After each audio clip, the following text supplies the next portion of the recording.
Good evening, everybody, and welcome back to Alaska Bound to my forever home. Thank you once again for joining me. Thank you, everybody, for your continued support and continued questions. Today, we are going to be talking about building in Alaska.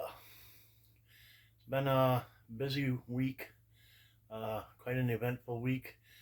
So I've continued doing my research and building some things, working out in the garage. And today I actually worked out in the garage and started building my rocket stove.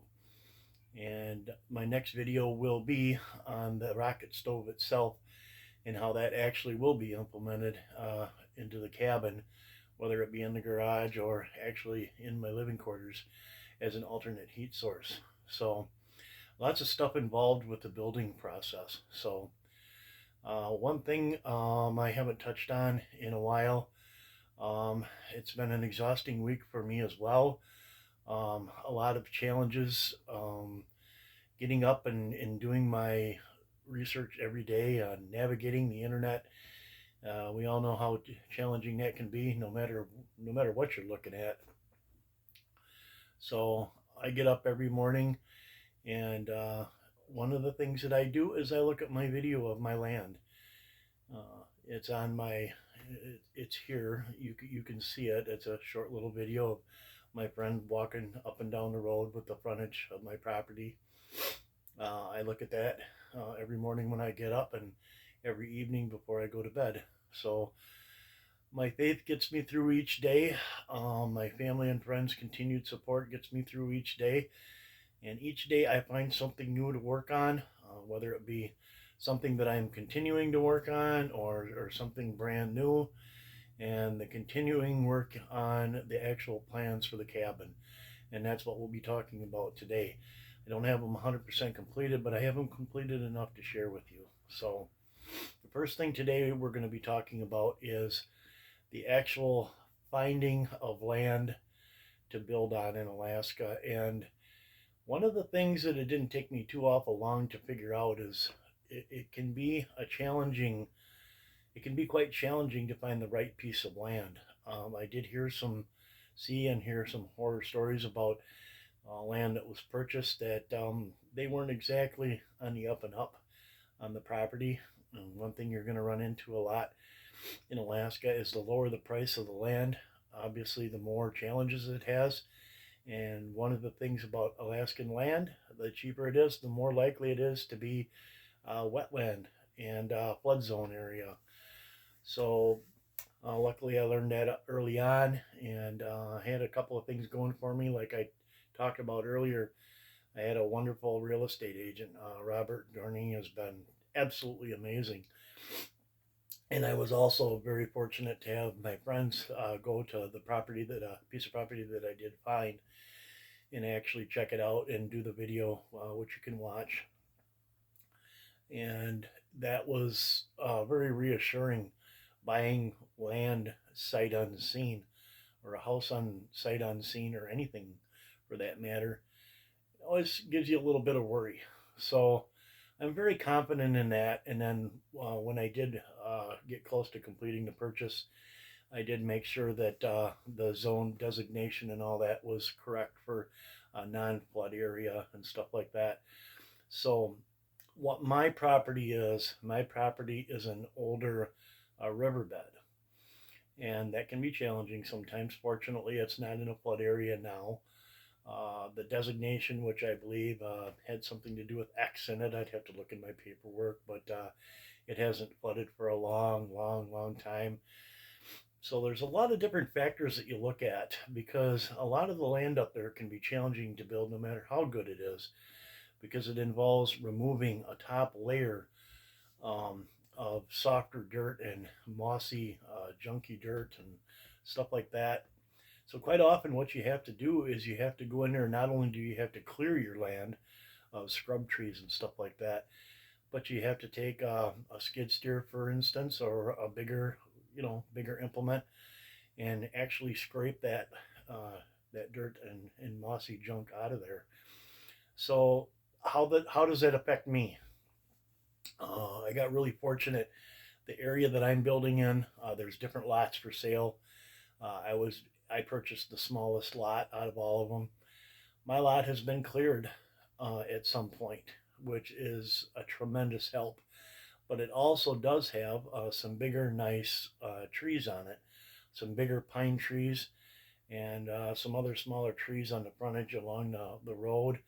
So it has a lot of great amenities that that you don't always get. Fortunately, I don't have to put in a long access road because like I said, the road goes, it's remote, and the maintained road goes right in front of my property. So that's been great. The other part about the challenging part about building is obviously the weather, which you deal with anywhere, but Alaska breakup for the spring and for the melt and all that kind of stuff runs a little bit later, and that's why I'm choosing to go up after Mother's Day, the 13th. We are going to be here for Mother's Day for Mom, and then I will be leaving. I don't know if I'll be leaving first or my sister will be leaving first with my car and my U-Haul trailer, but we'll be going up in 2 stages. I'll be flying up, getting up there early, getting to know some of the people, see my friends, maybe visit my aunt, and then I believe my sister will follow shortly thereafter. So I really am looking forward, obviously, to seeing my property for the first time and have that period of time where I can determine the best course of action for preparing to build, because the building season is shorter up there.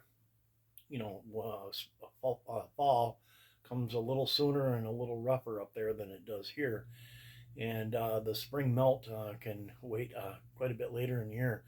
It seems like mid-May is a really good a good point to shoot for. So, like I said, that'll give me some time to get up there, and I can camp on the land until I actually decide to build the cabin itself. So, lots of great adventures coming up.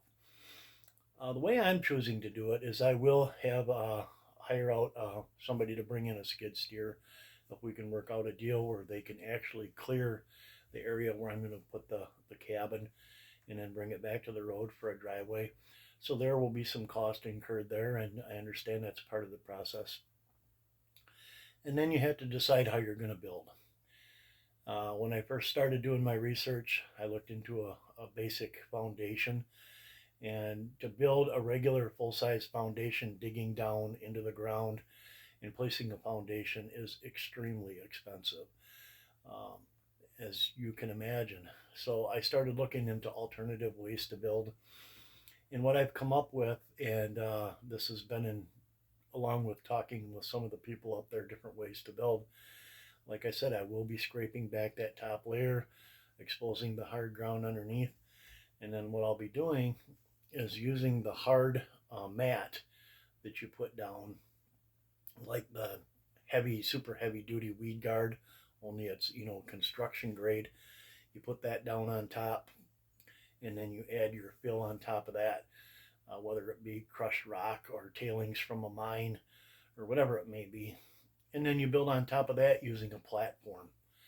And the platform I will be building will be made of treated lumber, most likely 2x12s as a base, posts that will be 8 or 10 inches square into legs that will go down partially into the ground. What happens if you dig a post that goes way down into the ground and put those deep posts down in there with the thawing and the heaving of the land, and you have your structure permanently attached to this, however you're going to do it, whether it be a regular foundation or what I'm doing, with the earth moving, with the earthquakes and the freeze and the thaw and the heaving of the land, you can get cracks in your foundation, which you can get anywhere at any time, but you're a little more susceptible to it up there. So what I've decided to do is build what you call a floating foundation. My cabin will be on the foundation. The foundation will go on the ground, and it will go down into the ground a short ways, and it will be loosely attached to where it won't move. unless there's heavy movement by the ground, and there will be some give to it. So what this does, as long as it's not permanently, like I said, attached down deep, and you have a major shifting of the ground, it can tear your cabin apart or your house apart. Now this has happened to people up there, and one of the things that I'm able to do, because I'm building a smaller, very light cabin, is I can build that fairly easily on a foundation, not a foundation, a platform like that, that doesn't have to have deep roots on it. So I've talked with a few people up there, and we've run across some ideas and stuff like that. So we have a pretty good idea going forward. So what I've done is I've taken my last idea for my cabin. I've toyed around with a couple of ideas.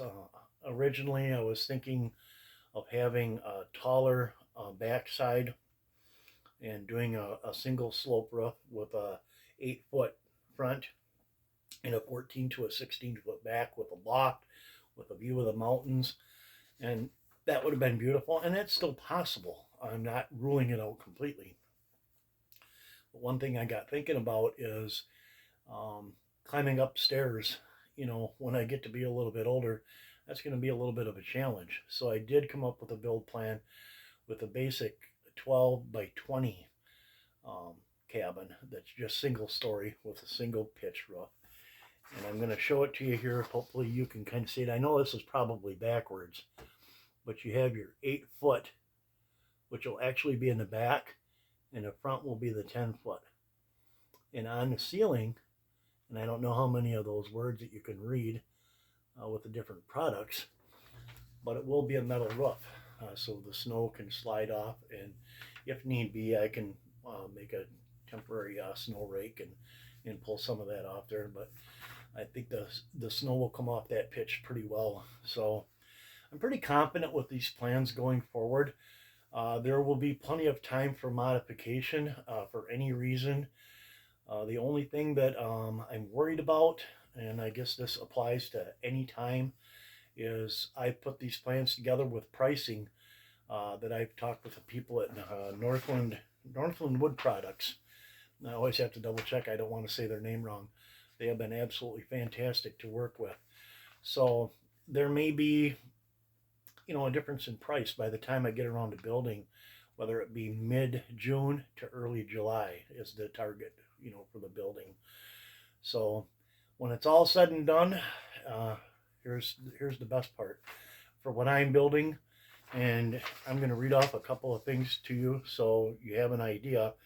This includes the OSB boards, the hardwood wall panels, the drywood sheets, the corrugated roof sheets, all the things involved as far as the wood in the outer build of the cabin. The only thing I don't have on here is additional cost for screws, bolts, nuts, and stuff like that, which I will add on. But when it's all said and done for the basic cabin that I'm looking to build, it's going to be right around the $4,000 mark, and anything that I can add on to that will be fine, and time will tell. So I'm encouraged with that. So, like I said, modifications can be made. I can make it bigger. I can make it with a loft if I deem that that's possible when I get up there. But I think this is a good starting point. So it's good to have this on hand and continue to work on other plans down the road. So looking forward to that. Definitely looking forward to showing you the rocket stove I've been working on building today. I have it all cut apart. I have all the components ready to be welded together. So I'm going to take a couple pictures of that and do a short video on that and show you exactly what the rocket stove is. For the rocket stove that I'm building, you see them for sale anywhere from $200 to $300 roughly. And I have about $30 worth of steel, invested in it so far. So I'm pretty happy with that. So tomorrow will be another day working on the rocket stove, completing that and deciding what we're doing for the next video, whether it be more about the food end of it, the hunting and the fishing or whatever. So lots of great content coming up still. So thank you once again for joining me. Thank you for your continued support, and we'll see you on the next video.